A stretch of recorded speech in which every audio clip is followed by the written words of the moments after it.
Okay, welcome to the public hearing regarding the results of a feasibility study for regional ambulance services. Please rise and salute the flag. I pledge allegiance to the flag of the United States of America and to the republic for which it stands, one nation, under God, indivisible, with liberty and justice for all. Okay, emergency exits are the door you came in, and there's also another door at the end of the auditorium.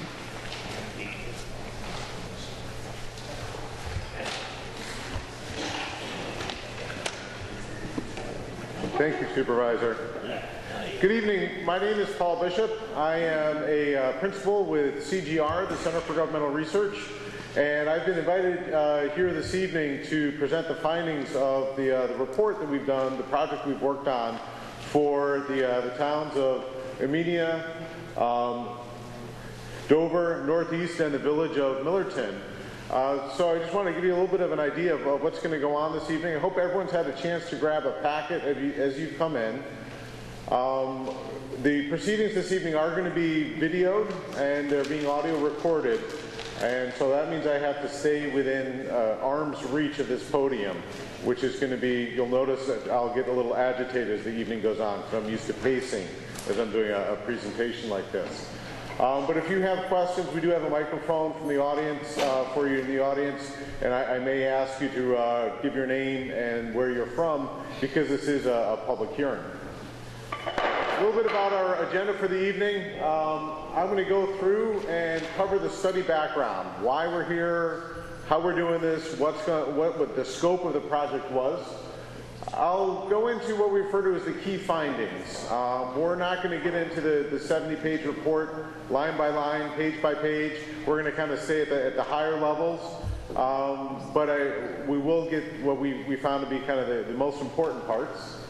And we'll talk about some of the options that we considered, really kind of the background at high level, why we were, or the options that we considered, the scope of them. And then we'll get into the specific options that break down into two different categories. One are service model changes, and those are kind of the broad, big scope changes of the way you're doing ambulance service today. And the other are what we refer to as service refinements. So that's if you choose not to make a big, broad scope change, what could you do in the range of services you're currently providing to make them better for your residents? A couple of ground rules for this evening. This is a meeting for the public boards. Town of Armenia, Town of Dover, Town of Northeast, and the village of Millerton. This is specifically a special meeting for Armenia, but I know there's elected officials from all three towns and the village here this evening. And this is a presentation to them, but I realize there's also a lot of folks here from the fire service, and other members of the community who are interested in the topic of emergency medical services. There will be minutes and a recording of the proceedings, so you don't have to take vigorous notes if you don't want to. I realized as I was passing these out that the font's a little small on these. We've got to figure out how to get that to work. I've got my reading glasses, but it'd take a while to pass them all around this evening. Please ask questions as we're going through. If there's a term that we use and it's a quick question, ask it right as we're going along. If it's something that's going to be a little bit more detailed, raise your hand, and if it's appropriate, we may pause the presentation to answer the question then. Otherwise, we'll do questions at the end. But I find it's actually a little better for us to do it right as we're going along. So if you have a question, raise your hand, and we'll try and address it right at that point. We will have a roving mic, so I may ask you to hang on a second to get the mic to you. The focus tonight is sharing information and getting an understanding of what your current situation is and what the options are going forward. We're not intending this evening for anyone to advocate for a particular point of view. We're not asking people to lobby or push one perspective or another. This is information sharing and clarification, but no one's making a decision tonight. After this evening, that's your opportunity to talk with your elected officials, share with them what you think. This is what the consultant came in and said, and it was great, or it was a pile of beans, and we need to go this other direction. But that's the opportunity to share with is after this evening. So let's talk a little bit, actually I'm going to talk a little bit about the scope of why we're here. We were invited to do this study by the 3 towns involved, and the Village of Millerton said, yes, we want to participate, but they weren't one of the contracting organizations. And this whole project is being funded by Dutchess County through their Municipal Innovation Program. And the scope of it was to take a look at these 3 towns. And I mentioned that it's these 3 towns because in nearly every meeting I sat down in, somebody mentioned, well, you should also be talking to our neighbors over here or over there. And I was not asked to do that during the scope of the project. So there is, I want to acknowledge that right off the top, that there is a different chapter here that could be told, talking about some of your neighbors that haven't made the proactive decisions that these 3 towns have in how to provide their ambulance service. And we are not going to get to a final solution through this project. There isn't an actual end that we get to. We're providing some good recommendations, we hope, and we're going to help the boards get to a pathway towards where they want to follow. But as you'll see in some of the options, there might be negotiations involved, and we're not going to get in there. We don't want to also hamstring the towns by saying this is the dollar figure you should be targeting at, because again, this is an open marketplace and there's going to be some opportunity for negotiation. So with that said, let's talk a little bit about the 3 towns. So overall, the 3 towns in the village, this chart shows the population. Going back to 1970, we were 19,000 people living in the 3 towns. And by the time the 1980 census hit, it dropped down to 16,000. And one of the big changes there was one of the state hospitals closed. And there was a change in, because the census counts everybody in the community, whether they're in what's euphemistically referred to as group housing. They don't have to volunteer to be in that group housing, but that's where they are, or a resident in the community. So that's why we saw that drop between 1970 and 1980. And again, as mental health care transitioned, it dropped a little bit more in 1990. Then we've been level. We've seen a little bit of growth. The community that had the largest drop was Amenia. Dover had a little bit of a drop, but they've been bouncing back up as they've been getting more residential development in the last 20 or 30 years. What's driving this in particular? We're seeing the tie to the rail line, the Metro North being able to commute down in New York City. That's one of the developments, one of the reasons why this area is prime for development. But we're not seeing dramatic growth. It seems to have leveled off. We're also not seeing a decline in population. What we do see is that the population right now is what we refer to as graying, meaning the median age is getting older and older with each census. So that's something to be concerned about. One of the reasons we're a little concerned about that is, where do our volunteers come from? You get to being an EMT, being a paramedic is a very physically strenuous job, and you get to a point where it's difficult to do the job anymore if you have to carry somebody. The other concern that we have is, what does that do to your call volume?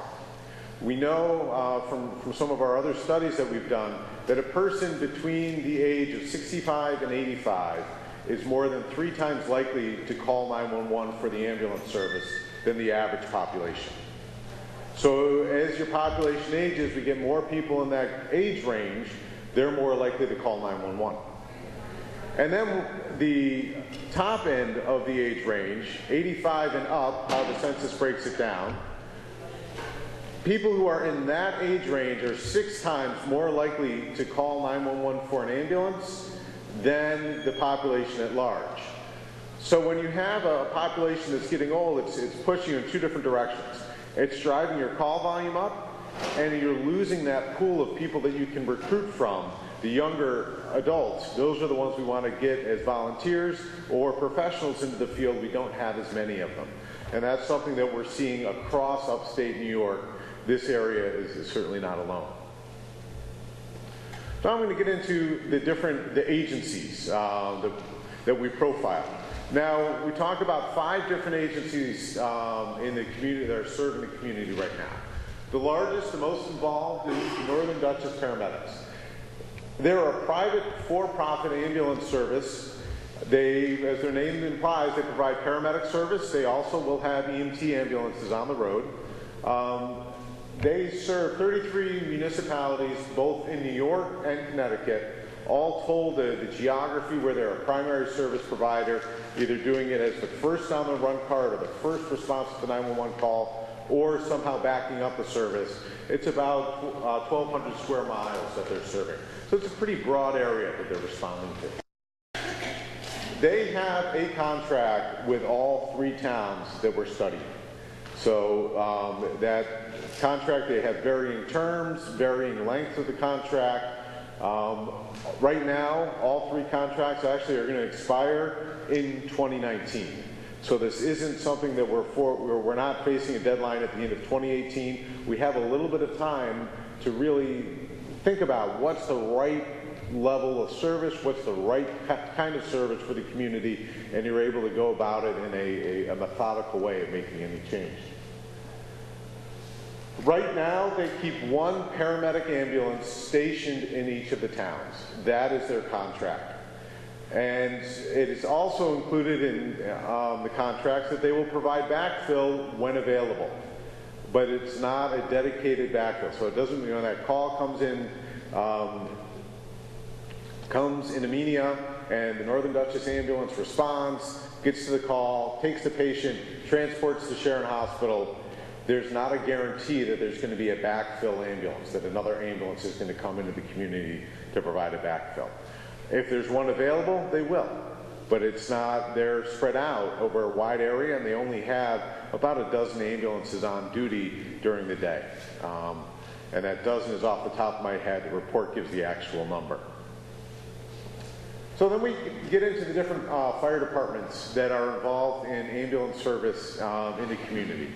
The Amenia Fire Department is a volunteer fire company, and they're supported by a fire district. Fire districts are the governing bodies. They're independent of town boards. They have the ability to raise taxes. They have the ability to govern the fire service. They provide some funding for the operation of the ambulance. And the Amenia Fire Company also does substantially the raising of the money to operate the ambulance on their own. They have, yes, sir? The Amenia Fire District does not give money to the Amenia employees.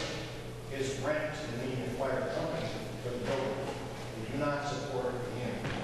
So the Amenia Fire District does not support the ambulance, and I guess I will be clear on that, but they do provide the space for them to operate. The fire company owns the building. Oh, the company owns the building? Okay. Okay. So just to be, that clarification for those of you in the back who may not have heard of stuff, the Amenia Fire District doesn't provide funding for the ambulance. Typically, the Amenia Fire Department ambulance has a volunteer crew available from 6 p.m. to 6 a.m. During the weekday evenings. And on the weekends, they run a scramble crew. They try and make sure they have somebody available to respond. They're doing this with about 8 certified EMTs, which is a small number when you think of we're trying to cover a service 12 hours a day, 7 days a week. It's not easy to do. They have specific duty nights, and they say they've been successful in their recruitment, and they feel pretty healthy with how their operation is going for those 12 hours a day in the evening. Generally speaking, the ambulance is responding on all calls that come in during that time. If it's an advanced life support call, it's going to be transported by Northern Dutchess. If there's multiple patients, they may handle a secondary patient. And if Northern Dutchess is out of the community, they may handle the patient. But in general, most patients end up being transported by Northern Dutchess. The J.H. Ketchum Hose Company is in Dover. They're supported by a fire protection district in Dover. Fire protection districts are a little different from fire districts, that they're managed by the town board. The town board sets the contract. I'm just getting shaking heads there. Do I have that wrong?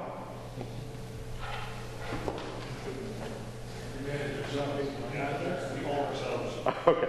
So the fire company manages itself, but the town has the contract with the fire company. So the town is the one that negotiates the contract, sets the tax rate, as opposed to a fire district where the fire district sets the tax rate.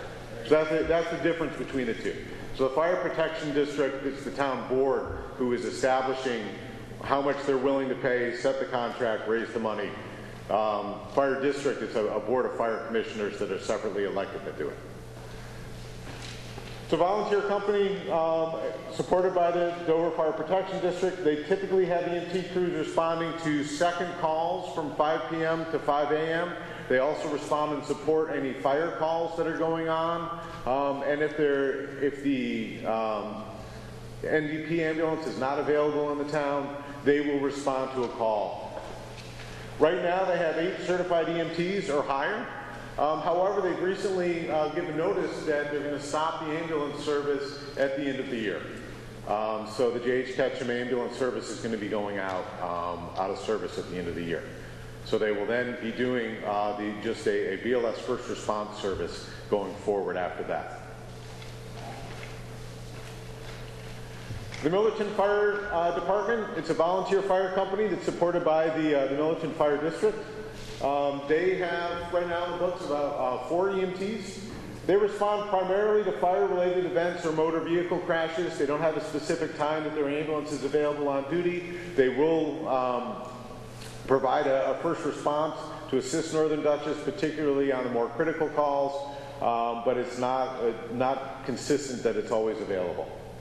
That was supposed to be changed to Northeast Fire District, not Millerton Fire District. Oh, I'm sorry.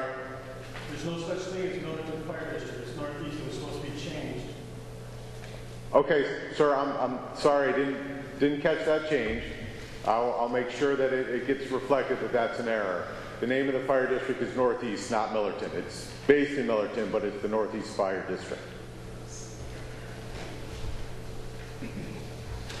The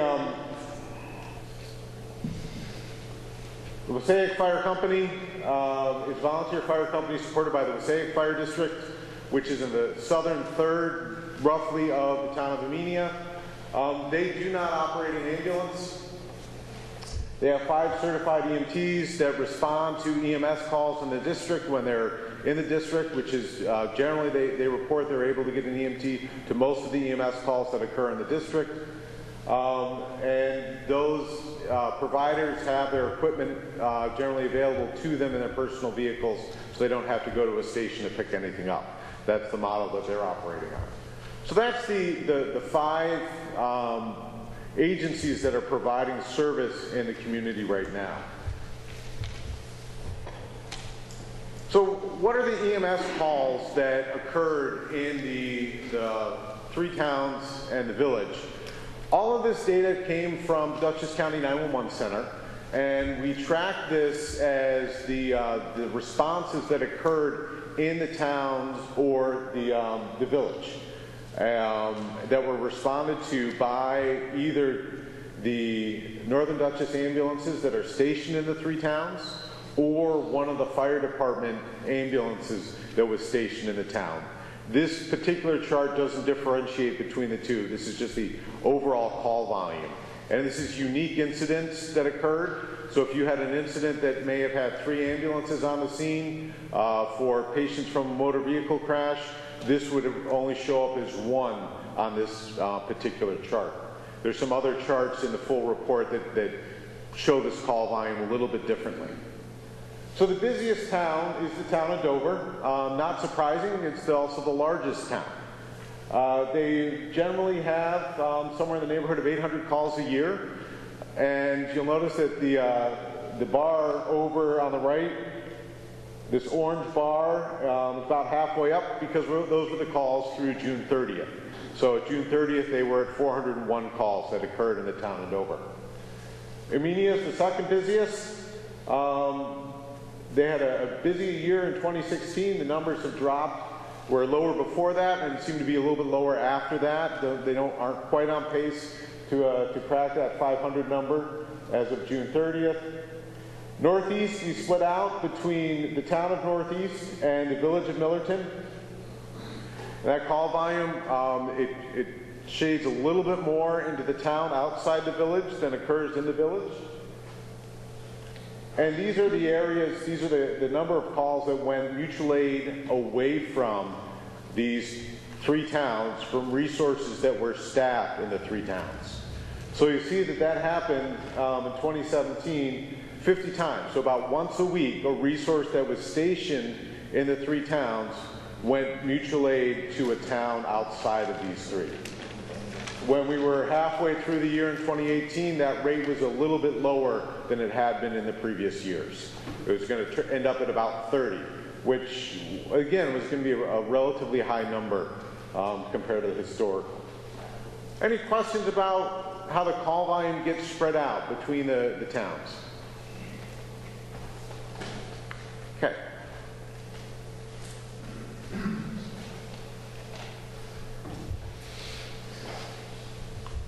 So this lets us know how busy you are by population.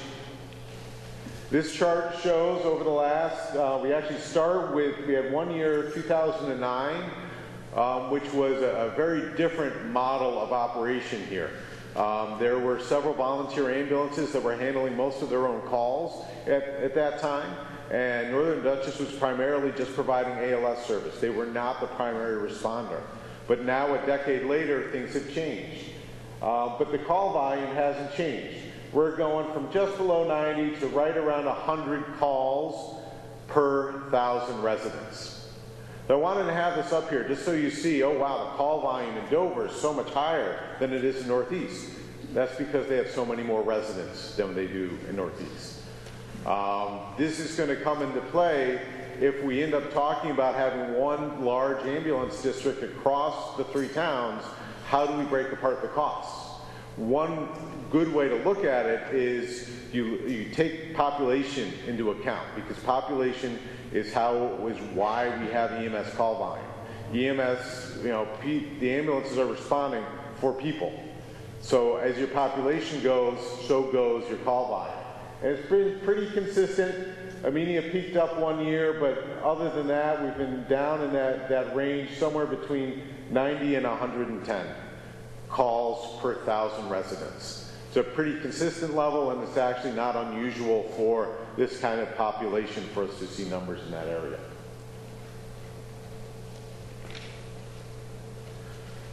So I'm going to move into the key findings, or the summary of the report based on, and our methodology as we did this, we gathered a lot of objective information, budget numbers, call volume numbers, and then we also came in and we did interviews with each of the operating departments. Sometimes it was 1 or 2 members of the leadership, other times it was a dozen people sitting around a table talking to us about their organization. Also had a chance to meet with the elected leaders from each of or some representative of elected leaders from each of the towns. So your EMS system today is not broken. This is a good thing. You're doing a good job. Your existing EMS system is providing good service to your residents. This might be the time to take a look and see how can we make it better, but you don't have a broken system as I stand here in 2018. The lack of EMS volunteers is a relatively recent phenomenon that has a substantial impact on the cost of public safety in a community. A decade ago, you had a lot of dedicated volunteers that were able to handle the call volume. Now you still have dedicated volunteers, but there's just not as many of them. And the call volume has crept up a little bit, and it became a little bit overwhelming. And the other thing to realize is you're not alone. New York State, we actually ranked 47th out of 50 for the number of hours that we volunteer per capita. And it is something that is impacting Kiwanis clubs and Boy Scouts and Little Leagues. We're seeing it all over the community. We're not getting the volunteers to come out that we used to a generation ago. But when it's the ambulance or it's the fire department, it becomes a public safety issue. And it's imperative that the community address that and begin to say, okay, we need to do something else because we're no longer getting the volunteers we used to. The retention of the existing volunteer EMTs is more difficult than in the past because the training requirements are going up and up. When I started as a volunteer EMT in the early 1990s, my EMT class was 108 hours long, or 110, something like that. If I wanted to learn how to use one of these fancy defibrillators, it was another 12 hours of training. Today, a brand new EMT coming out and saying, I want to take this class is going to be in there for about 160 to 180 hours. And then they have to do some clinical time on top of that. And then there's additional training they have to do once they become the EMT. So that burden of getting in the door and becoming an EMT is harder than it used to be. And the ongoing training is a little bit stricter than it used to be. That is demanding on time, and that drives people away from the profession. The other thing we found, Northern Dutchess paramedics provide good clinical care. I asked that question in the meetings with the fire departments who are working elbow to elbow with the paramedics. They say, you know what? We really don't have problems with the care that they give. Every now and then have a little bit of an attitude issue, but I think professionals do that no matter who you're working with, whether it's the waitress or whether it's a paramedic, you might not get along with them. But when it came down to the care that people are getting, everyone seemed to be happy with what's going on with Northern Dutchess. That seems to be working. For these fire departments, it was a very, very difficult decision to raise their hand and say, you know what, we need help. We can't do this anymore. We need someone to step in and help us make sure that the residents are getting the ambulance service that they need. I think that's important to recognize. As I said at the start, there were several towns that were mentioned to me. Said, hey, you really should be talking to them. Those are towns where their fire departments or their other ambulance operations haven't raised their hands and said, we need help. They're still trying to go along about their business. And when you realize when you're getting called out for mutual aid or you listen on the radio and it's going time and time and time before that ambulance responds, you know there's a problem there, but they're not seeking help. These three towns have, and you've developed a system that's working right now.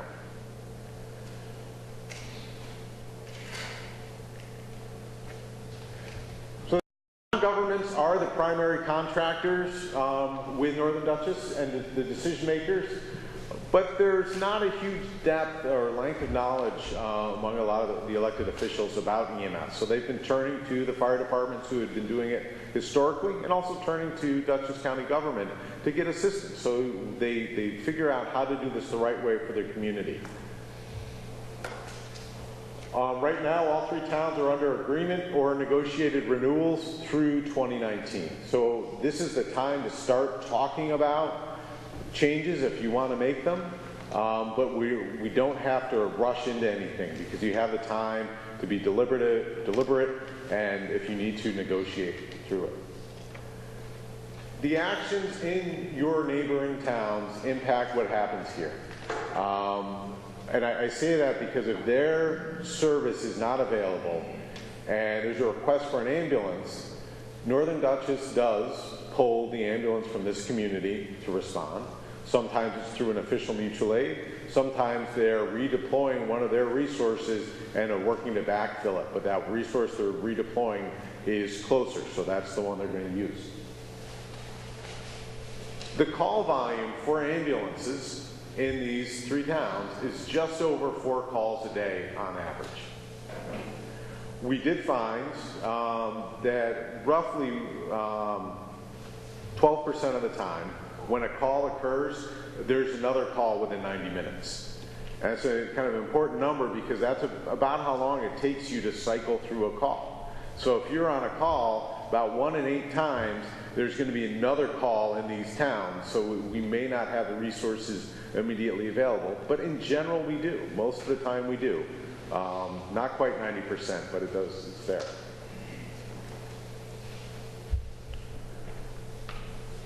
All communities have similar rates of EMS calls by population.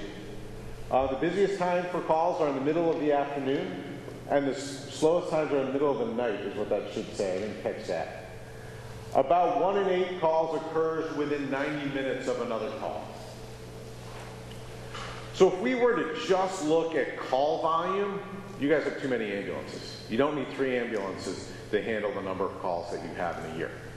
However, when you look at the geography, how spread out you are from the northern part of Northeast to the southern part of Dover, you need to have more resources than is driven by call volume. So what that ends up having to do is it puts you in a position where you need to be able to subsidize the ambulances to make sure that you have somebody here. And another thing I don't want to pass on, the existing volunteers are dedicated. They want to continue to participate. There's still, many of them are keeping up on their training. They want to be here to help their neighbors. So whatever system gets developed going forward, you want to be able to recognize that and keep them engaged, because you want their resources, you want their experience, you want them to be a part of the community.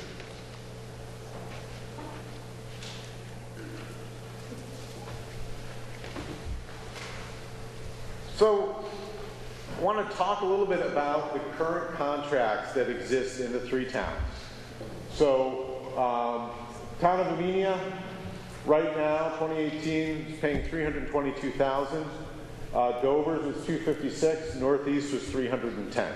Those were negotiated with Northern Dutchess independently. When you take a look at the town property tax levies, range from about $1.5 million in Amenia to $1.9 million in Northeast. Dover falls a little bit closer to Northeast. The estimated share, so the ambulance, towns get more revenue than just property tax. I realize that. You get AIM, you get a little bit of sales tax, you get other revenue coming in the door. But the easiest analysis is to look at the share of the ambulance contract compared to sales tax, or excuse me, property tax. So in Amenia, it's about 22% of the property tax goes to the ambulance service. Dover, it's 14%. Northeast, it's 16%. What's the cost per day of the ambulance contract to be there? It ranges from Dover at $701 to Amenia at $882. Northeast falls closer to Amenia than they do to Dover. Now, I'll tell you one of the reasons why the cost is less expensive than Dover is their call volume. The Northern Dutchess paramedic has more transports coming out of Dover to help defray their costs. When you look at the contracts, what the towns are trying to work out with Northern Dutchess is we want to make sure we have an ambulance here. And the reality is that an ambulance company, a for-profit ambulance company, can't park an ambulance in the town and do all the calls without a subsidy unless they're handling about 1,000 transports a year. When you're under that 1,000 transport number, and we can argue whether it's 1,000 or 800, but it's a pretty, right around 1,000 is a good benchmark to use. If you're not getting those 1,000 transports in a year, you can't afford to keep that ambulance there without a subsidy. So that's why Northern Dutchess says, yeah, we'd be happy to serve your community, but we can't guarantee you an ambulance without a contract, without you providing some revenue to us, so we can cover our costs, we can keep the lights on, we can keep our employees paid. Take a look at the per capita cost. Again, it's the lowest in Dover, and it's the highest in Northeast. Per call, again, the cost is a little bit higher in Northeast. Why? Because they have the fewest number of calls. So when we look just at the call volume from 2017, that was the last year we have the full data for. In Amenia, it's 461 calls. Dover, 841. And 183 in the town, 91 in the village, for totaling 274 in Northeast. So that comes into play when we're trying to set up a contract. How much are they going to be able to derive revenue from the transports? Without that, they need those subsidies from you. Questions about the ambulance contracts and how they compare between the three towns? Can you say a little bit more about the per call cost? I'm not sure I understand that. Sure. Big differences in those numbers. Yep, so the question is, explain a little bit more about the per call cost. And there are some big differences in both per capita and per call. You'll notice this contract number, Dover's is the lowest contract number, mostly because they're the busiest agency. They're the busiest town, so that Northern Dutchess is able to generate more revenue off of their transports, so they require less subsidy per call. Oh, that's the town's share. That's the town's cost per call. So if it's taking this number and dividing it by this number. So it costs us a lot more in the end compared to the. Yes. Yep.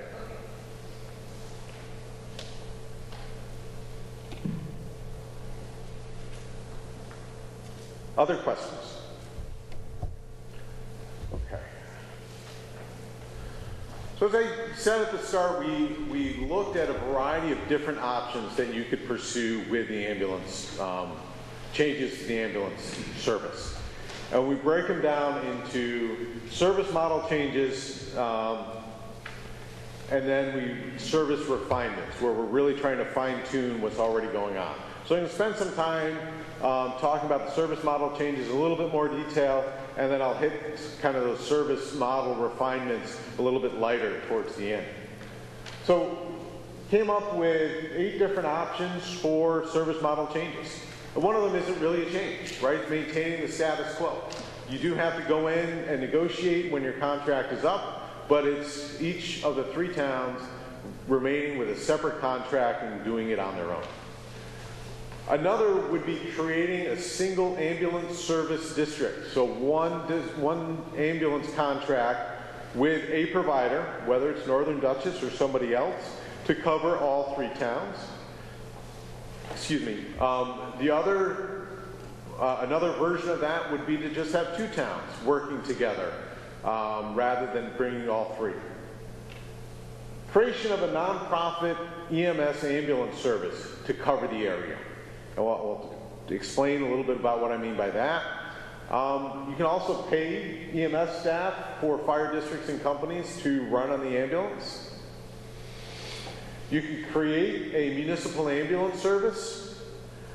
And then there's also the possible development of an EMS authority, which is something an idea that's percolating around in Dutchess County as a whole, that would impact these areas and may have a broader impact. And then that last bullet is the service refinements, which I'll spend some more time on. There you go. Okay. So maintaining the status quo. What does that mean? Well, that means all 3 towns are keeping their same contract, and you negotiate with Northern Dutchess on your own. The fact that all 3 expired in 2019 is coincidence. It wasn't planned that way, but it's an opportunity for the 3 of you to approach this problem together. Each town funds the service on a town-wide basis using a part of their general fund, part of the property tax assessment. Existing volunteer EMS units are integrated into the system when they are available. We wouldn't see any changes in that going forward. So the benefits: maintain local control.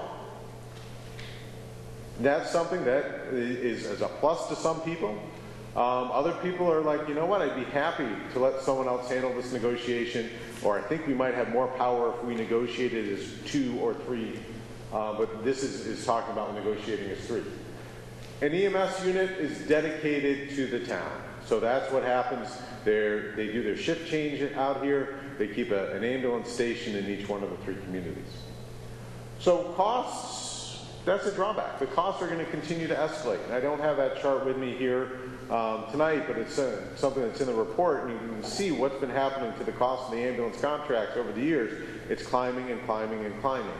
And that is something that, you know, the 2019, or the contracts for 2018 are more than they were for 2017 and more than they were for 2016.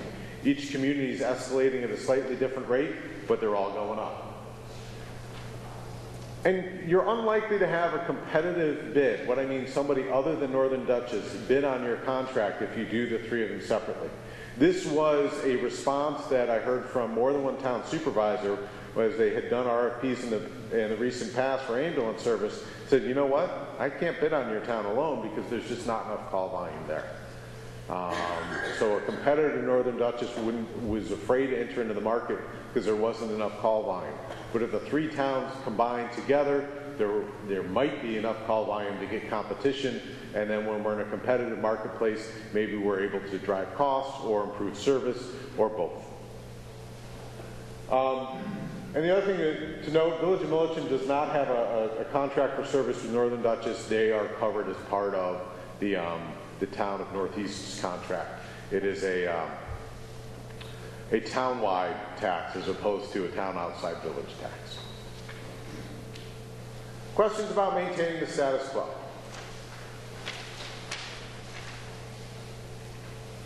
Okay, so create a single service district for the 3 towns.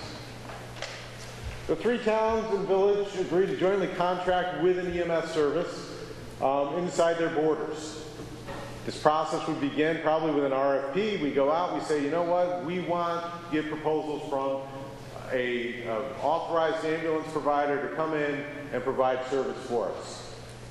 This agreement, you need to have an IMA with each other. So you might be in a position where you're having a one contract, the 3 of you are equal partners on, or you may have designate one to be the agent, the other 2 are contracting with that town. There's different ways to go about doing it, but you're creating this consortium, you develop an RFP, and as part of that, you say, this is the service that we're expecting. We want to have this kind of response time. We want to have this kind of resources available in the community.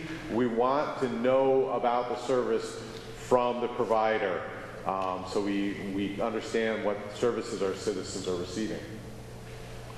So our benefits, potential lower costs for the communities with more competitive bids. So if you have 2 or 3 ambulance services competing for your service, you may get a better bid. You might get a better price.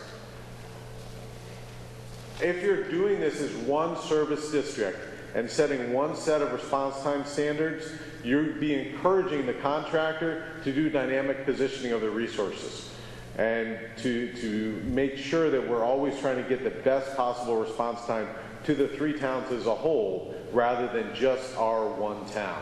So we're trying to do this collaboratively and we're working across the town borders. We could work to, you want to try and get additional performance measures than you may have today. And you don't necessarily need to get into, this is the number of units we want you to provide. You can leave that up to them. This is the service level we expect. You got to provide it on your own. If it takes you 5 ambulances to meet this standard, that's up to you. But we want you to meet this standard. That's what our contract calls for. And if you don't meet this standard, there's a penalty to that. That's not an unusual way to have an ambulance contract set up. If we want a 90% response within this time window, if you don't meet it, it begins to have a penalty against the service provider. Now, what happens here? The individual town boards lose that unique control. They're working collaboratively. So if the one town board says, you know what, this isn't working for me, they might walk away. Or they might not be able to have that voice to that service provider and get the information. I think as a collaborative where you're working together, you may have that stronger negotiating power, but some people don't feel that way. They think if the contract doesn't say town of X at the top, it doesn't always work for town of X. It's working for the whole community.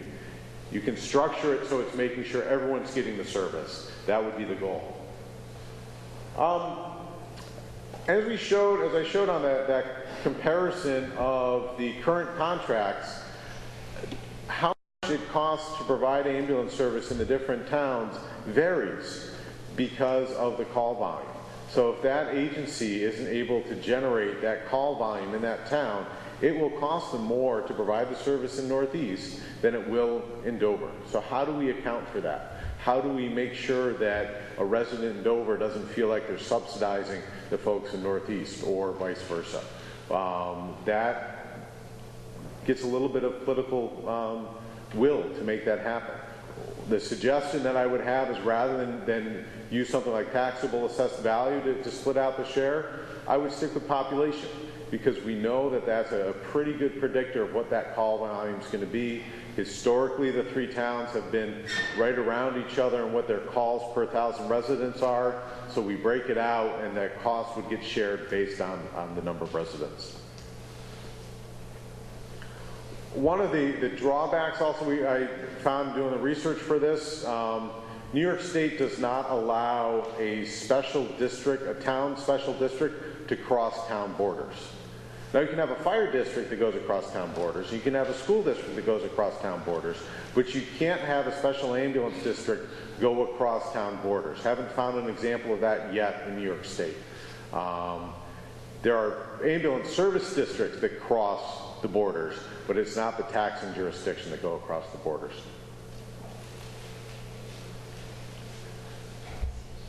A variation of this would be to have 2 towns involved. And really, any 2 towns are going to involve Flaminia because we're not going to have Northeast and Dover do this together. So it's going to be the bordering town. So Flaminia gets involved in either one of these discussions. This provides for less density of calls than all 3 together, but it's still more than any of them going alone. Right? So if Flaminia gets together with Northeast, the 2 of you together have more negotiating power than the 2 of you separately. You're going to be able to drive, hopefully, and get a better cost and maybe get some competition. You have that increased service area. Again, you can allow and encourage for that dynamic positioning of resources. So you make sure that if the ambulance goes out in one community, that we station the ambulance in an appropriate spot near where the calls are. We have a pretty good ability to predict where calls occur in EMS over the long haul because of population density and the road volume. And you'll see that in some of the maps we have coming up. So the smaller pool of calls would inhibit some of the competitive bidding. You might not get another provider other than Northern Dutchess to bid on it, but you might be able to draw somebody else in because you are pooling roughly 700 calls together as opposed to 275 and 460.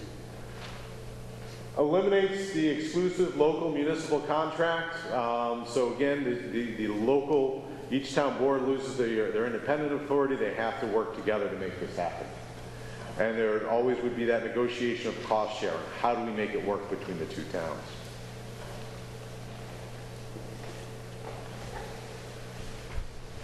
Another option we thought about is the creation of a nonprofit ambulance service to provide the ambulance in the community. These are found sprinkled across New York State and in Connecticut as well, where you have this independent board. So it's not a fire company, it's not a for-profit organization, but it's a nonprofit organization. You have a designated board of directors.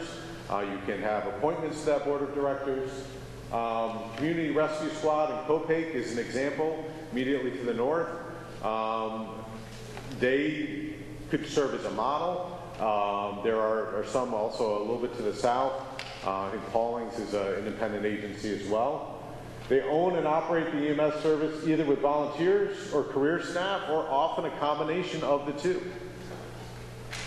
The service they provide is no different from a commercial ambulance service or a volunteer fire department.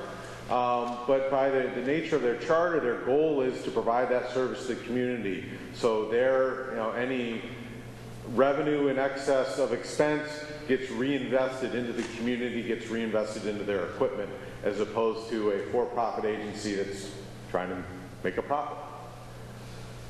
So the organizations provide service to a specific area. They can have slightly lower operating costs than a for-profit company because they have a tax-exempt status. They're also more likely to win when they chase after grants. And the governance is generally drawn from the service area. So when I say governance, we talk about the board of directors. You can have it so it's appointments from the town board, or you can ensure that all the directors live in the community. You set that up as you're drawing up the organization's bylaws. What is different for them from fire district ambulances is they can bill for service. So they send out a bill just like a Northern Dutchess bill would come out. They're able to go after it that way. There's some drawbacks to this. There'd be some substantial upfront costs to get this created, right? You'd have to acquire the capital to operate. You'd have to have the institutional, the hours from the institutions that are getting together to create this. There would be these attorneys that would get involved in helping to draw this together. So there'd be some upfront work to make it happen. But in the long run, this is something that could have that benefit to the community. Be community owned. It would be driven and served right in this community. And it's still going to require a subsidy because it is, you just don't have the population base to generate enough calls, to generate enough revenue to pay for and operate an ambulance service without a subsidy in this community. Questions about the creation of an independent nonprofit ambulance service?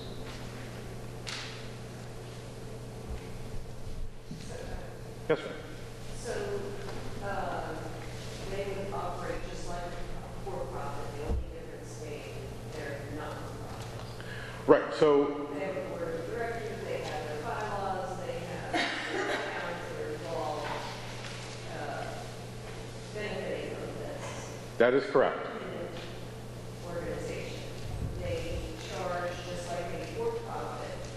They hire their staff, they have the ambulance, they own that, they deploy, and they are able to get money back from insurance when it's applicable.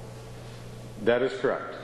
That's what Yeah, there is really, so the difference between the for-profit model, such as Northern Dutchess, and the nonprofit, such as the Community Rescue and Copay, is that who they report to. Rather than reporting to an owner, they're reporting to a board of directors. And the bylaws are driven and say, okay, we are here to benefit this community. As they incorporate those incorporation papers will say something along the lines of we are providing, we're incorporating to provide emergency medical services to the residents of. You might not want to be prescriptive. towns that do that, or it could be for the town of Mania, or it could be It could be several towns. It could be just for the town of Amenia.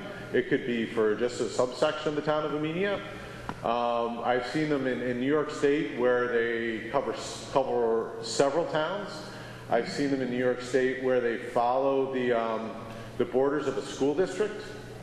And I've seen them where they are just a subsection of a town. And many of them, they have their history generally starting as a volunteer organization that was created decades ago. And as the call volume has increased and the availability of volunteers has decreased, they transitioned to being a combination staffing model or a fully paid staff model.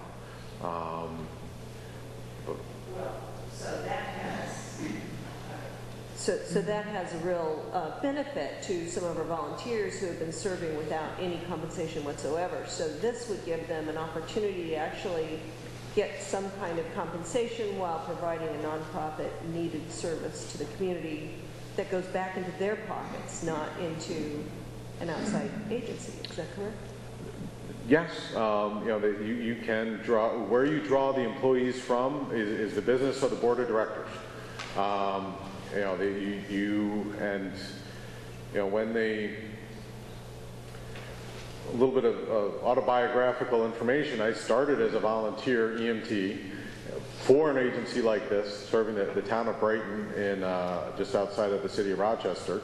And they switched, while I was a volunteer there, they switched to a paid staff model. And they needed part-time staff, and I was a college student who needed the cash, so I resigned my volunteer position and became part of their paid staff.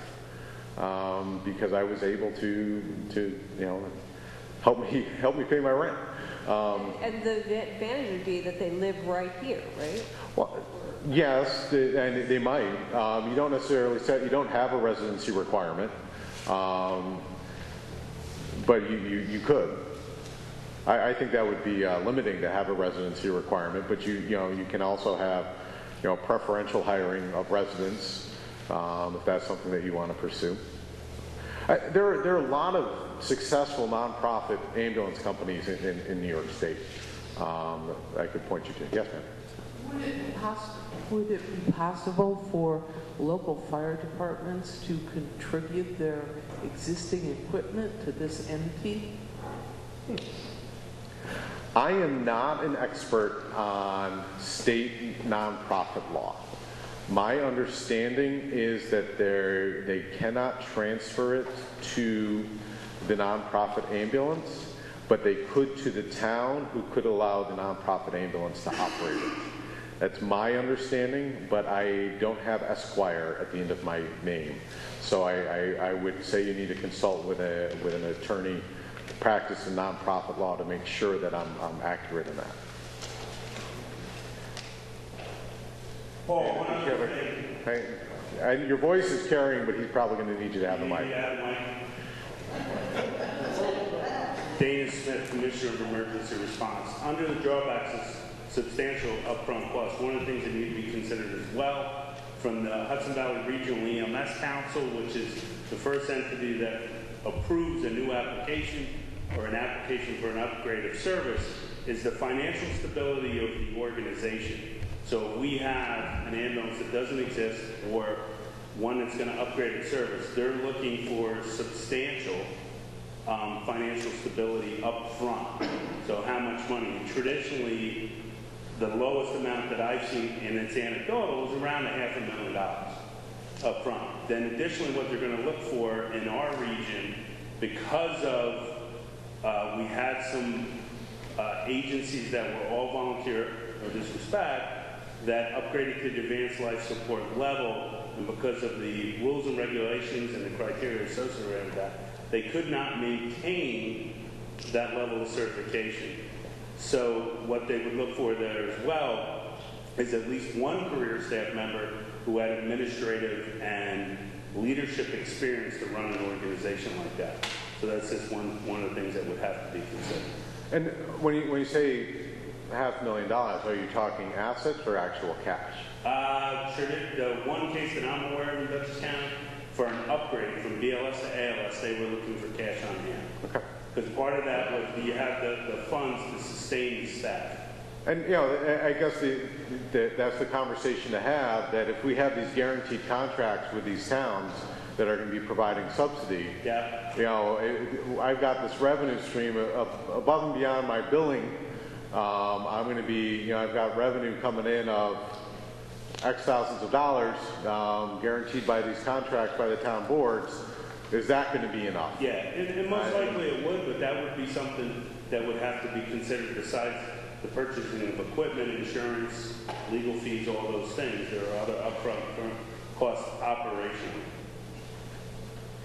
And, you know, the other way, if this is a model that's of interest, another way to go about it would be to work with an existing nonprofit organization and help them expand their territory into your town, which could be done through something called a municipal CON, where the town board or the village board decides that they want to have an ambulance operating authority. Town of Dover has one right now, where they have an ambulance operating certificate. They subcontract the operation to that certificate to Northern Dutchess right now, but they could change that really with a meeting of their town board and begin to operate their own ambulance service, which I think is one of my next options. Could you do that across county lines? Yes. You can. Town of Patterson actually operates that way now. The town of Patterson. The town of Patterson actually has a manager who manages the two ambulances, and she actually makes sure that there's EMTs that are staffed 24 hours a day. Okay.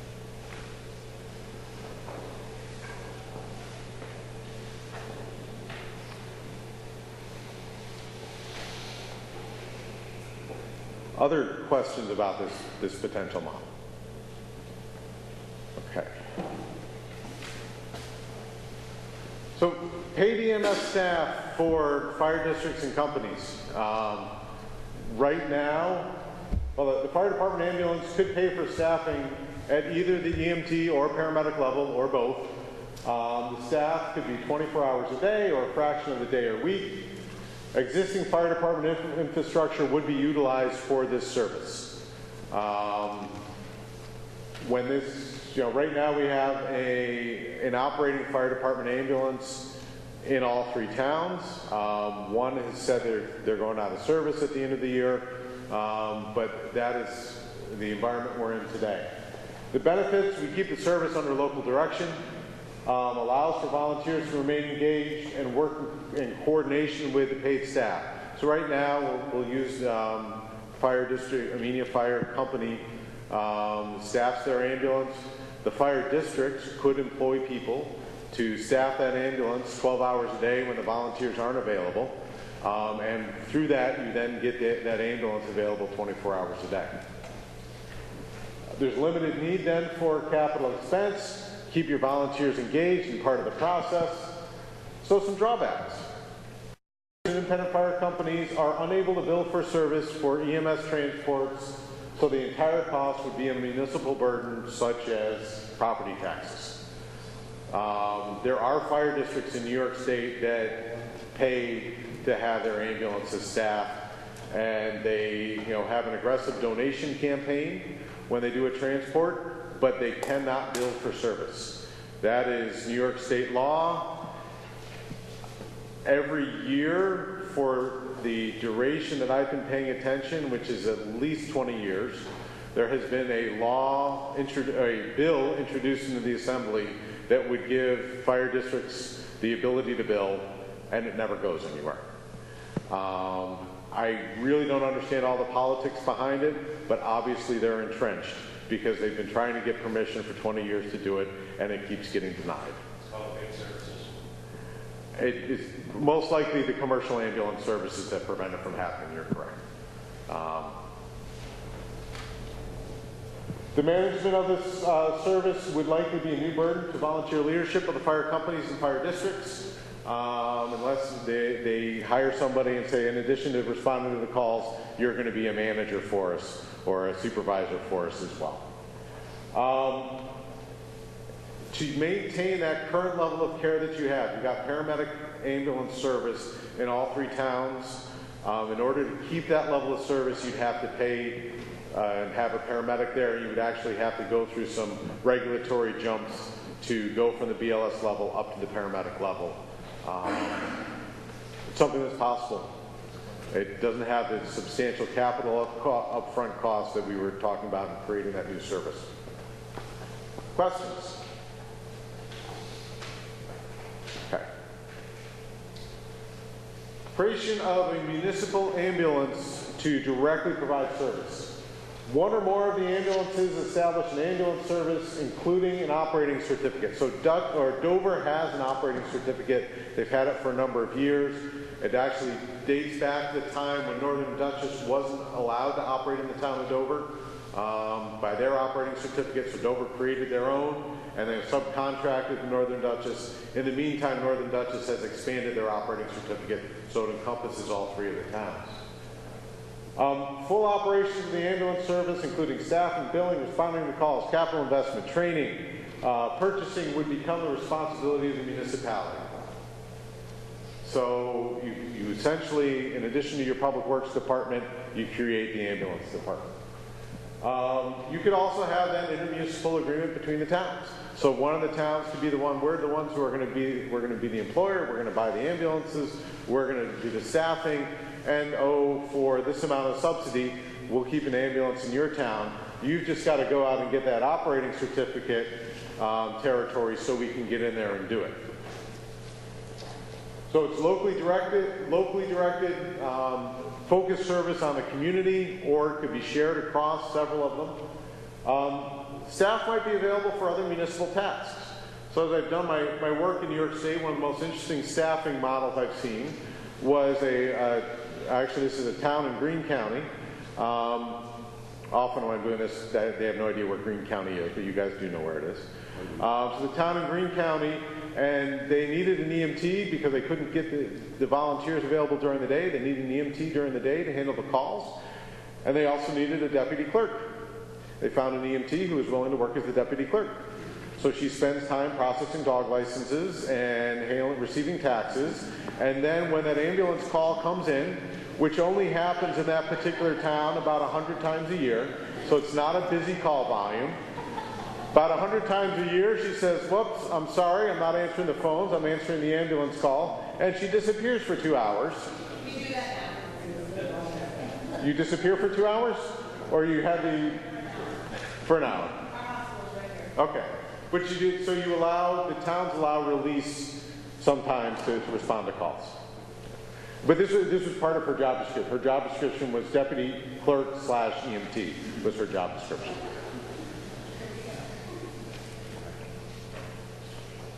So there's substantial upfront costs. Now, as I answered before, fire districts and companies are allowed to transfer resources such as ambulances to towns or villages. Municipalities would be responsible for that full operations, the burden of billing and collecting and all that fun stuff, human resource management, which every ambulance supervisor loves. EMS service is still, mentioned that kind of that call volume, you're unlikely to operate without having a subsidy. You're still going to need to subsidize this. You're not going to generate enough costs or enough transports to cover your costs. Questions about this potential model? Now, those of you who are students of Article 30 will kind of scowl a little bit when I mention it's easy to create an ambulance certificate. And it is easy to create one. And you have 2 years to prove that you are the best one to fulfill that need. And it can get challenged at the end of those 2 years. And the towns can actually lose the ability to operate their ambulance after 2 years. So it's easy to start. Sometimes, depending on how contentious it gets in the community, you can lose it. And that's happened several times in New York State where a town or a city has established an ambulance service, and then at 2 years, they had to go prove that need to the regional council, and the regional council said, sorry, you didn't prove it, we're gonna revoke that ambulance service from you, even though you had been operating it for 2 years. So it can get contentious. Yes. Oh, sorry. All of the drawbacks are the fact that you would still have to rely on a tax subsidy. Do we have are there any comparisons of how large that tax subsidy would be compared to the previous solution? No. So here's my thought is that Northern Dutchess is running a pretty efficient operation. And the ambulance industry overall has maybe a 3 to 5% profit margin. This is an ambulance standard where for-profit ambulance companies are just above grocery stores in their profit margin. So it's a pretty low profit margin. So if you want to say, okay, they're taking 5% profit off of that subsidy, knock it down by 5%, and that's the subsidy you would need to be bare minimum. And I'm not even sure. So, and then if we get into municipal employees versus private employees, I think we shift that calculus a little bit. Because when you start dealing with municipal employees, you're then dealing with state retirement. So the contribution for state retirement is going to be higher than what you're doing right now, what Northern Dutchess is just throwing into their 401k for their employees. So that cost might go up. And that I'll just start at retirement, and then you know what you have to pay for benefits for your DPW guys. And that's probably going to be about what you're going to have to pay for benefits for your ambulances. So there'd be no savings? Probably not. And it might even cost you more. While you're on that same subject, so go further with your comparison to the nonprofit model and how the cost of providing services might be incrementally improved by nonprofit hiring staff. I would think that of the models, a for-profit and nonprofit ambulance operating are pretty close in what their operating costs are. Nonprofit, if they run it right, can be a little bit lower. because they're able to aggressively go after grants, and they're making sure that they're always getting the tax exempt, and they're making sure that they're using state bid when they can, and they can keep their costs low. But you have to, there are nonprofit ambulances that cost more because they like to buy really big fancy ambulances because they think it helps with recruitment and things along those lines. So. A municipal operation would probably be the most expensive of those three. Other questions or comments?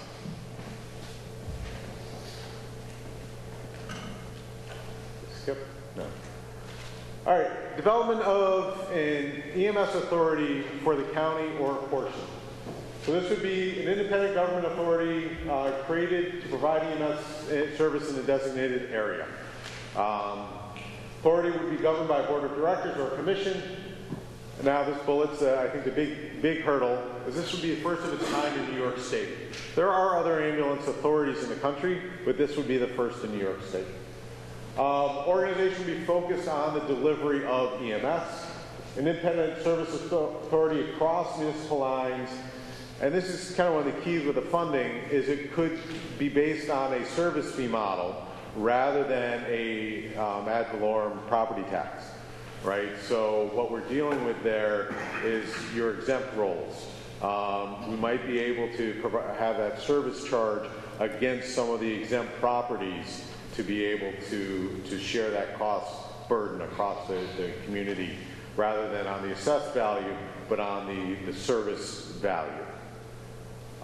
Could contract with one or more third parties to provide the service, so the ambulance authority doesn't necessarily need to be the one providing the service and employing the people, but could be the ones negotiating, saying, okay, we're going to have this zone, and we're putting this zone up for bid, and this ambulance is going to win that, wins that zone, and this other ambulance wins that zone, and we're working across other areas in the county that way.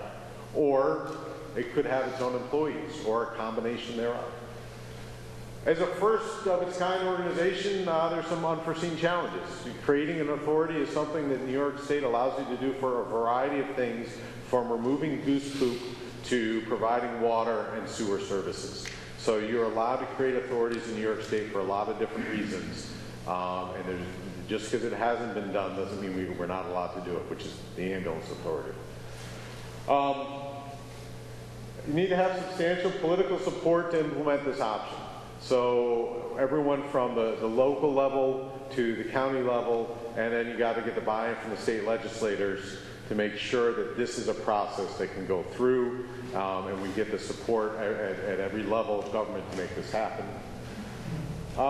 If it operated its own service, there'd be some substantial capital costs to get up and running, buying the ambulances, and what goes in the ambulances tends to cost as much as the body of the vehicle itself, with the stretchers and the heart monitors and the medications. And when we're doing this, we then begin to compete with other services for personnel. There's not an infinite number of EMTs and paramedics in the community. And in fact, the local community college has been reporting a declining enrollment in its paramedic program. And that's beginning to stress ALS providers in this community that they're really challenged to go out and get paramedics. I made a decision 20-something years ago to become a paramedic under the thought that I would be able to find a job anywhere, anytime. And it's really true still today that I could show up in any community with my paramedic credential and within a couple weeks be gainfully employed. Because there's a continuous demand for this service. There's just not enough paramedics, which that's an entirely different evening and an entirely different talk as to why it's that way. Questions about the EMS authority? Now, I wouldn't pin having this in effect by the end of 2019. So for the towns that are faced with a contract that's expiring in 2019, the EMS authority is not something that I would say we're going to chase after. The other options that we've talked about are all reasonable things that can be put in place between now and the end of your current contracts. So they are creating a separate company. Nonprofit organizations probably got the most legwork to it, but every one of them is accomplishable. So those are our, yes? Dan. Well, if I can, I just want to, especially for the future, one of the things I need to consider, and I can answer this for myself, why don't you work as a paramedic? It's germane to your presentation. Why? Why? It's not your education, but... Right. And well, what are the primary reasons? I do still work as a paramedic, but it is not my primary occupation. And that has to do with money. Well, to be honest, I could still be working as a paramedic educator for about the same income that I have right now doing what I do. Yeah. But as a street paramedic, it doesn't come close. One of the challenges that all of us as a community need to be cognizant of is every model that and every recommendation that Paul mentions in his report requires staff. And as an industry, it's suffering significantly for staff, especially in a booming economy. And one of the things that needs to be considered with any solution that you choose to go in, is it sustainable from a staffing perspective as well? And there's the potential for siphoning staff off from other agencies, but in order to do that, it's got to be a benefit for that employee to do that.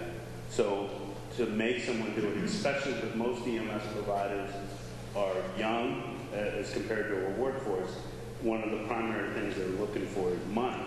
So you have a smaller hiring pool, and what they're going to want to jump or to fill a different role is going to be more money, which could increase your cost. And one of the biggest challenges for most people, and having spent 21 years working as a paramedic, it's very difficult to have a career and have a family in that field. And that's one of the things that we're seeing. So no matter what model we use, one of the things that you need to look at, is it sustainable from a staffing perspective? Well, and frankly, that's something EMS as an industry we need to deal with. Yes. As to why do we have the turnover that we do. And that again is a discussion for a different audience. But we do, if we can even extend the career of a paramedic by 3 years or 5 years, our staffing shortfall would go away. Okay, so we're going to do a little bit of a transition. And this is, if we stuck with our status quo model, how can we make it better? Because as I got involved here, I said, hey, it's pretty good. You know, if I'm in a community, I'm going to have a medical emergency. Of the places I've gone to work, this is one where I'm okay having that medical emergency. There's other places I'm making sure I hit that district line before I dial 911. Not the case here. But there's things that you can do to make it better. So the current contracts, and all three of the contracts have different verbiage of requirements. But one of the themes that I saw as we went through it is there weren't necessarily standards that specify things. And you just assumed, oh, they're operating as an ambulance, they meet these standards. Well, it's nice to put some of these things in paper and to make sure, and the report details really what we want you to, what we think you should add, but it's just, making sure the ambulances are up to standard, that the training is up to standard, that you're following through and you're meeting the regional operational standards. It just helps protect you as a municipality saying, look, we have a contractor who is doing their work. When you hire an engineer, you want to make sure they're a licensed engineer. When you're hiring a paramedic agency, you want to make sure they're following all of their appropriate standards. Want to clarify the operational performance standards and what's the reporting window. I heard from one of the communities that, oh yeah, we tell them to report to us, but we don't really hold them to it. And if we get something once a year, we're happy. If you want it quarterly, it should be quarterly. You want to make sure that you specify when you're getting that report, what that report needs to entail. They are your service provider. You want to make sure that your residents are getting that service you're paying for. You're paying a pretty penny for these services. Now, if you're in Northeast, you're paying over $1,000 every time that ambulance responds to a call. you're paying that organization $1,000 to make, and you want to make sure you're getting your money's worth. But it just really, we spell out some of those things that we suggest you have. Independent data for time reporting. This is the old Ronald Reagan quote, trust but verify. If you're only getting your time from Northern Dutchess, is that the accurate time? And one of the things I talk about is what's your measurement of response time? Do you measure response time from the perspective of the agency or the perspective of the patient? Because the patient, response time begins when they dial 911. And they dial 911 and they're spending time on the phone with the dispatch at the 911 center, and that's going to take 60, 90 seconds, maybe a minute, 2 minutes, to get all the information so the ambulance can then respond to the call. Right now, it looks like the ambulance response time begins when the agency gets notified, which is, again, 90 seconds, maybe as long as 2 minutes after that call to 911. So when you're hearing about 6, 7 minute response times, you need to add a minute and a half or 2 minutes to that, and that is that patient's perspective of a response time. And that comes into play because if that person is in cardiac arrest, they're not the ones who dialed 911, they're the loved ones hovering over them, and they need that help there as quickly as you can. So you want to get that system so it's designed to provide that response at wherever you want it to be. You've got a pretty big geographic area. And there are parts of it that you would be hard-pressed to get an ambulance to in 12 minutes or 15 minutes if they started rolling right at the time the call began. But you also, when you look at where your calls fall, most of them fall in a couple of dense pockets along Route 22. And we're able to say, okay, let's make sure if we're inside this area, we want that response time to be 8 minutes from the perspective of the patient. Now, is that for all calls? No. I'll be the first to tell you that there are many ambulance calls that we shake our heads at when we get dispatched to them. Really? You've been having stomach aches for 3 weeks and you decided to call us at 4 in the morning? We don't need to get there in 8 minutes or less. That's the reality. But when you have somebody who's in cardiac arrest, if we don't have CPR started and a defibrillator on that person's chest within 8 minutes of the person collapsing, our chances of them getting back are so statistically close to zero, we might as well not even start. So you want to design your system so we're getting there for those critical calls for the majority of the calls in your community. Set your response time requirements based on pockets of geography. What are our dense areas? Acknowledge that we have some that we're just not going to get to, and that's okay, because people are choosing to live here. When you buy property here for the beautiful vistas, you're not necessarily going to get the same ambulance response as if you were living in a much more densely populated area. Are you getting the right detail in financial reporting? Do you know that that question of is Northern Dutchess treating you fairly or not? I argue, as I look at these contract sizes, you see how they're pretty close to each other in size, that they're really trying to subsidize just that crew, so they're getting that crew, that base subsidy from that contract, plus their transports is then going to provide them a profit margin. No one is getting really rich off of this. Not the employees, not the owners of the company, but they're obviously doing well enough to stay in business. It's okay to ask them for some more information because you're contracting with them. Figure out, and again, in the report we give a little bit more specificity of some of the things you should talk about. And as part of that, in at least one of the contracts it said, and fees are subject to change without notice. You're the ones who are providing that contract. You're agreeing for them to come into your community to provide that service. They need to give you notice. And it's responsible for you to have a public meeting where you're discussing what the fees are, so people understand what they're going to be charged if they need to go to the hospital by ambulance. The Northern Dutchess shoot time, so shoot time is that response time. We want to make sure it's as quick as it can be, particularly for the critical calls. And there was some question as we were doing this study as to whether or not the call, would the crews start rolling when the tones drop or when their dispatcher tells them. And if it's 30 or 60 seconds difference, most calls it doesn't make a difference, some calls it does. So you want to make sure that we have an optimized shoot time, that they're responding as soon as they are alerted to the call in the community. And let's reduce the response time through where we park our ambulances. And this is something we plotted where all the calls occurred. And I realized the dots are kind of small in the back here. So here's Dover. This,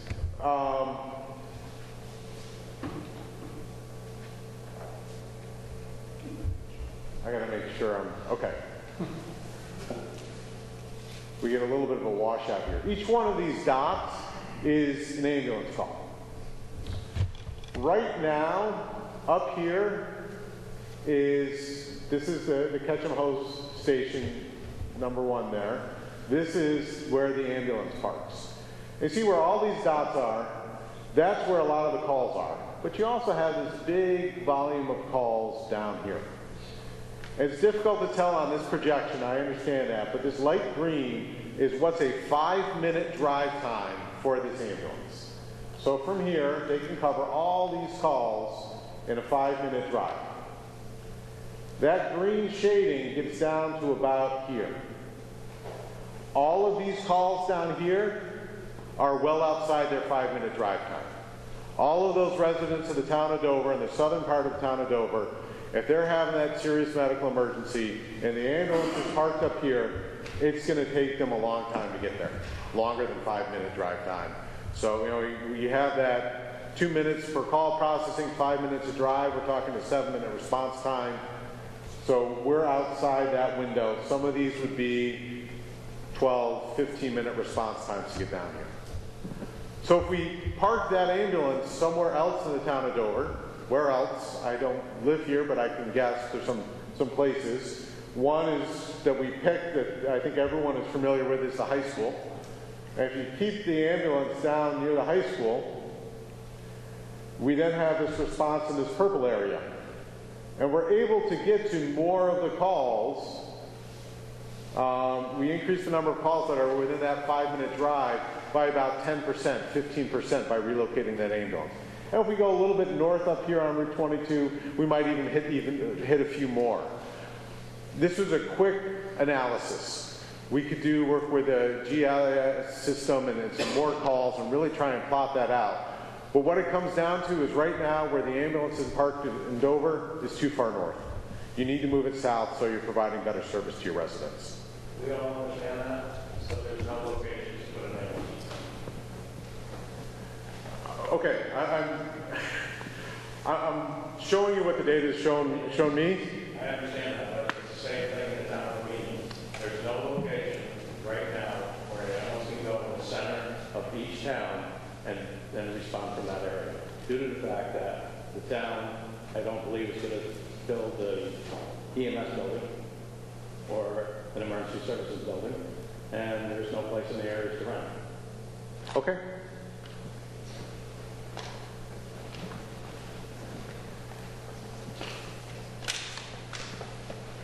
And you alluded to my next slide, which is what happens in Armenia. So in Armenia... One more step.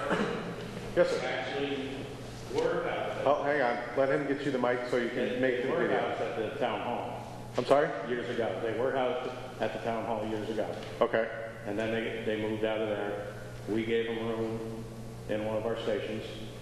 And what ended up being was they created issues, not by personnel, but by being slopped. All right. I don't want to, you know, and I understand from having conversations with Northern Dutchess, they prefer to be their own, you know, not rely on the municipality to be their landlord. But you're the municipalities, you're providing that contract. You're asking them to provide the service in your community. If you want to have the best possible service in your community, you should ask them to park somewhere that's providing the best possible service. That's all I'm stating.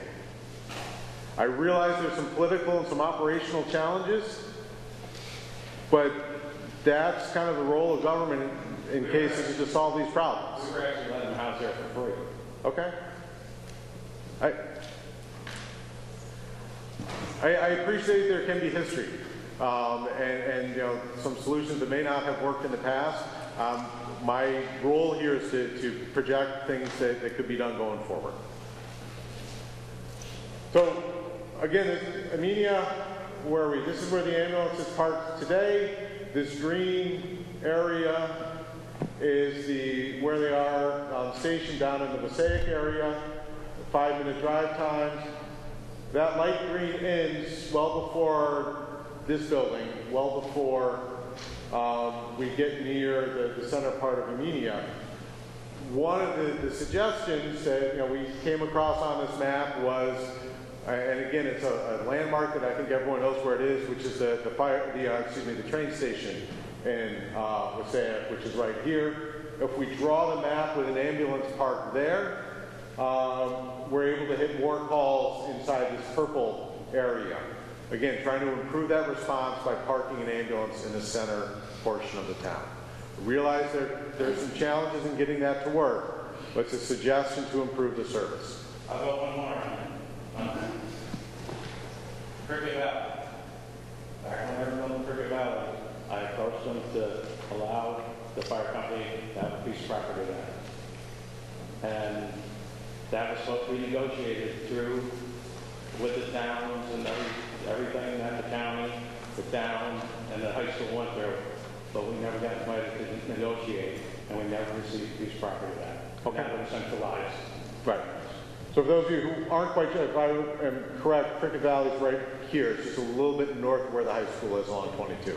So, A little south of that. It's right in that neighborhood. Thank you.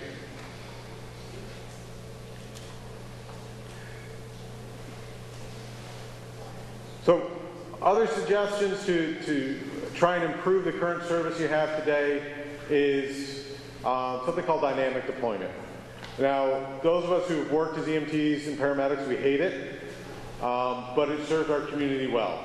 And what I mean by dynamic deployment is if we have the 3 ambulances stationed right now, they provide a reasonably good response to each of the communities.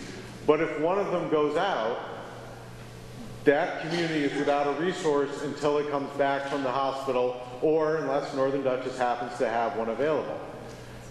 A potential solution to that is to work with Northern Dutchess to have the ambulances shift along that map. So they shift along Route 22, so they run a little bit more central. So essentially, when any one ambulance, any one town is out of an ambulance, you park an ambulance on the borders of the northern part of Amenia and the southern part of Amenia. And that allows you to have that better response to all 3 towns. That's one possibility going forward. Again, that's with, if the 3 contracts, even if you keep separate contracts, you begin to tie in and say, you know what, this is the best way to provide service in our community. We want to encourage you to do this dynamic deployment. So question, he's going to sneak around and get you the mic there. When you were talking about response times and only having 4 calls per day, when you were putting all these models together and looking at this, did anybody look at the possibility of the local hospital possibly shutting down to be just an urgent care at some point, and your response times or your call times are going to be a lot longer than 90 minutes? So you said there wasn't really no use for 3 ambulances in here. There might be, because if your local hospital shuts down and you have to go further, whether it be Vassar or Danbury, your call times are going to be a lot longer. If Sharon Hospital closed, I'd have to rewrite some substantial parts of this recommendations. Yes. Because they receive, if I remember, somewhere in the neighborhood of 75% of the transports from these 3 communities are going to Sharon Hospital. a very large percentage. And again, it's not a chart I showed tonight, but that is one that's in the report where we show where everyone goes. And Sharon wins hands down for the volume from all three of the communities. But I think if you're doing this, it should be looked at because it could be a possibility at some time. I was not made aware in any of my meetings that there was a possibility that Sharon might be closing. Not to bring up another subject, but nobody was aware that they were going to close down the maternity wing either. So it certainly is something that should be looked at. Okay.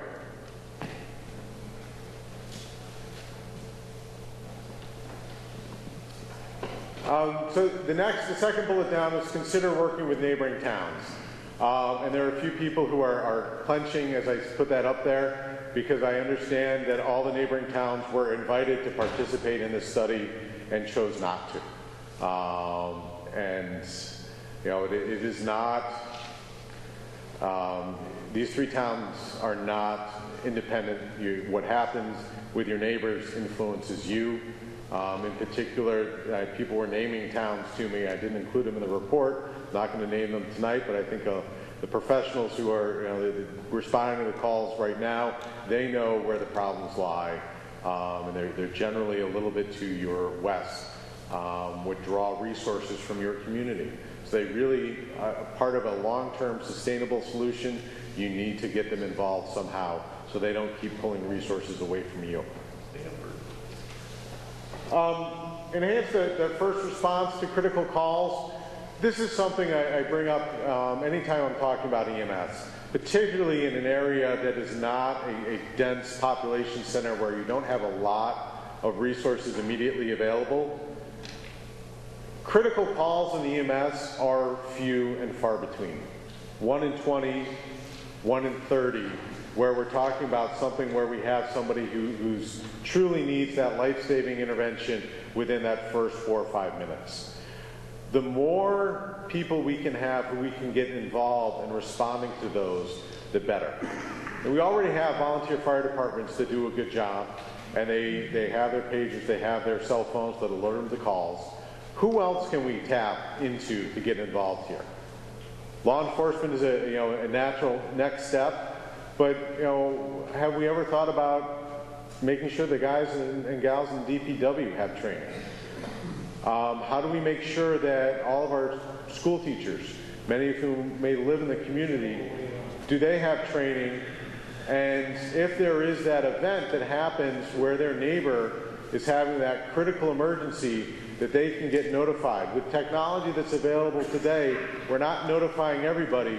We're notifying the people who are within, or their phones are within 2, 3, 4 miles or less of where that event is happening so that they are able to respond.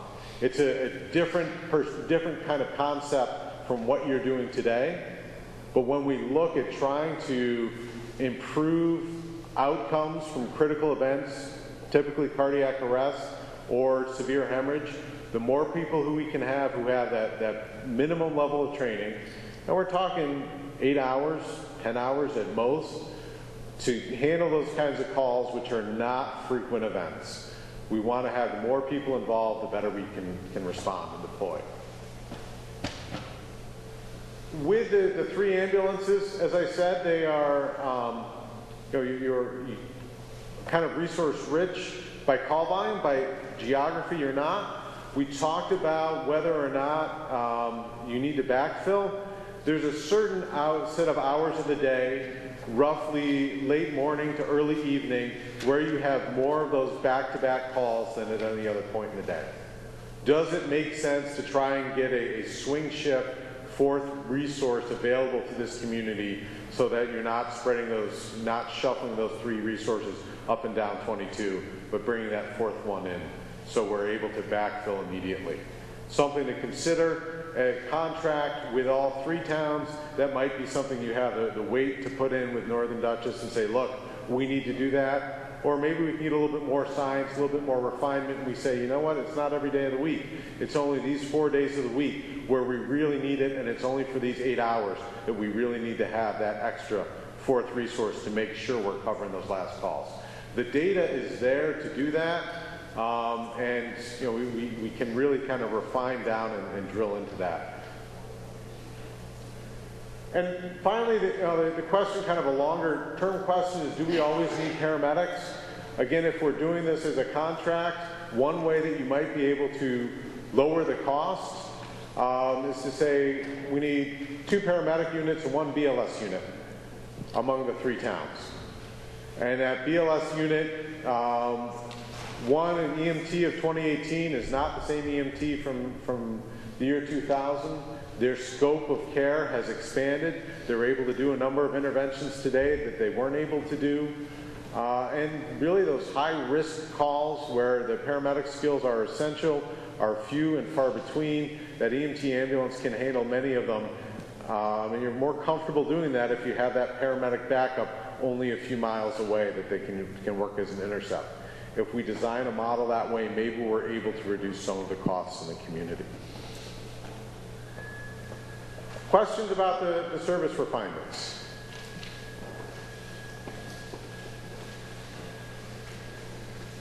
So, what are your next steps? The 3 towns and the village boards, you got to consider what option is going to be right for you. We've got this presentation tonight. We'll make the PowerPoint available. We have the more in-depth report. The front part of the report is about a 7 or 8 page summary that we really try and hit the highlights with, because I realize that anytime I put 50 pages of something together, people's eyes begin to glaze over. So we try and get it to the point where you can get through it in a few minutes and get the important parts. But you need to begin to consider what is it that you want to do during 2018 to plan for the year, or during 2019 to plan for the years beyond. So you have essentially a year with which to decide what option you want to go towards and begin to work towards it. A collaborative approach is going to require that upfront getting together, having these discussions, having work sessions together, maybe forming or continuing kind of the task force that's been impaneled, and say what is it that makes the most sense for our community? Does it make sense for all 3 of us together? Is it for 2/3 of us? What's the right mix to begin to improve on what's right now a good service that's being provided, but the cost for that service is continuing to creep up? So share information about the study with your colleagues who aren't here tonight, your neighbors who might be interested in this subject. Again, on the cover, the first slide we had has the website that's got the full report. We'll have this PowerPoint up there, so you can share this information with your neighbors. Also has a Ask a Question button. That Ask a Question button generates an email that comes into my inbox, and I'll respond to it as best I can. And if it's appropriate, if it's a comment really, then I'll share it with the task force that I've been working with. Other questions? Any final questions for the evening?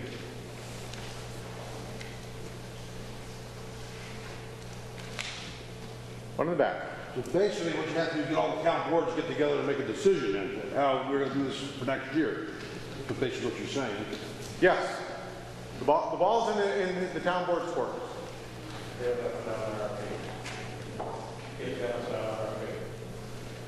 And so the comment before the mic gets there is get together and put out an RFP. That would be a reasonable step if the 3 are to work together, is to put out an RFP to either contract for service, or if there's the decision of maybe we want to do our municipal ambulance service, maybe we want to create that nonprofit. All of these things need to start moving sooner rather than later. And when I create an RFP, it should be between 2 different towns, or 3, whether it's Dover and Amelia, or Amelia and Milton, or all 3 together. Yes, that RFP, we think you'd be able to get a better cost and improved service if you're banding together as 2 or 3 towns. Yes. I don't know if I can bring that up. It shouldn't be just the town board members, because most of the town board members don't have any EMS experience. So we have to, as a town board member, I feel that we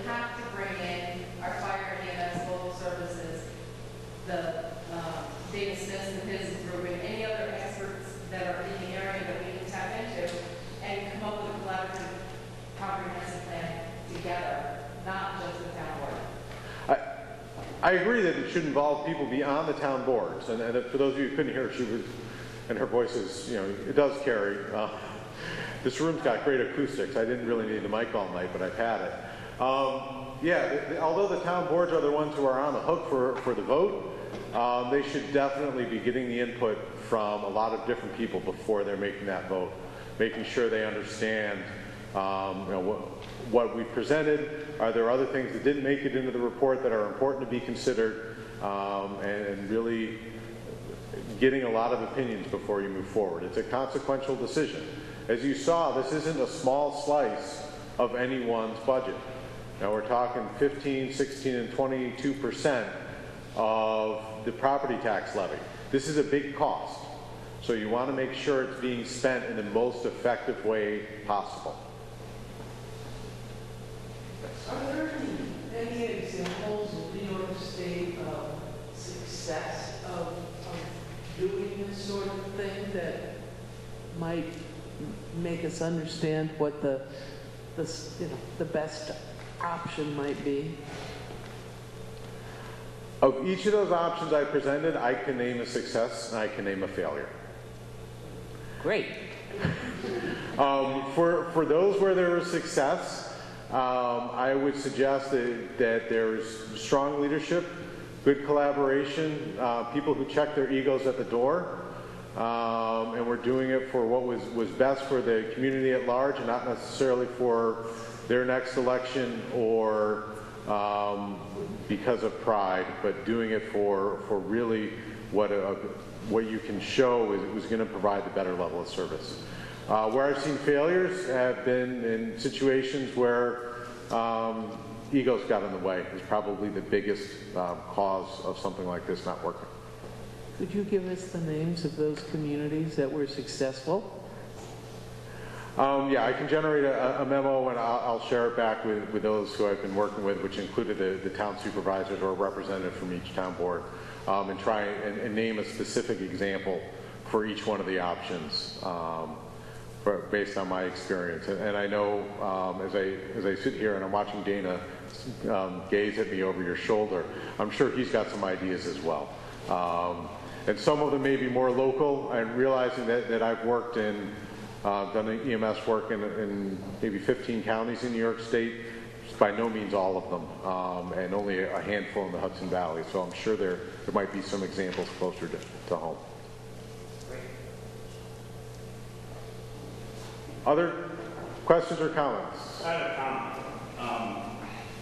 On behalf of the county and the county executive and the Department of Planning and Emergency Response, I just want to say thank you to everyone that's here, to everyone that's participated, for the elected officials who went for the grant and agreed to sit at the table and discuss have a very difficult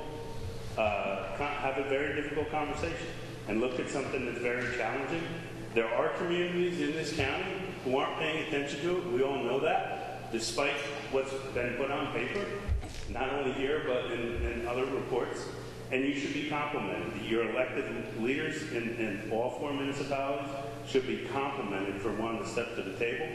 Planning and Owen and Christy and all the work that they did behind the scenes. Learned a lot about, I think when it started, Owen couldn't spell EMS. And knows, unfortunately, on the ride back and forth to Poughkeepsie, they were always with me, and they've learned a lot along the way, hopefully. But you should all be complimented for that, for willing to step up to the plate and start. I think this is probably the second step in the process. The first is when you address it on your own. And I think working collaboratively. One of the challenges is going to be going forward. Collaboration takes compromise. And as Paul said, the ego in the back pocket and working for the greater good as a community as a whole. And if you were working with me, you hear me say that phrase all the time. I also want to thank Paul and CGR. I think he jumped through a lot more hoops than we assumed he was going to. And he assumed he was going to from the beginning. And I think he's done a fine job with this. I've been involved in many, many projects like this through my career, and he should be complimented. He's done a good job.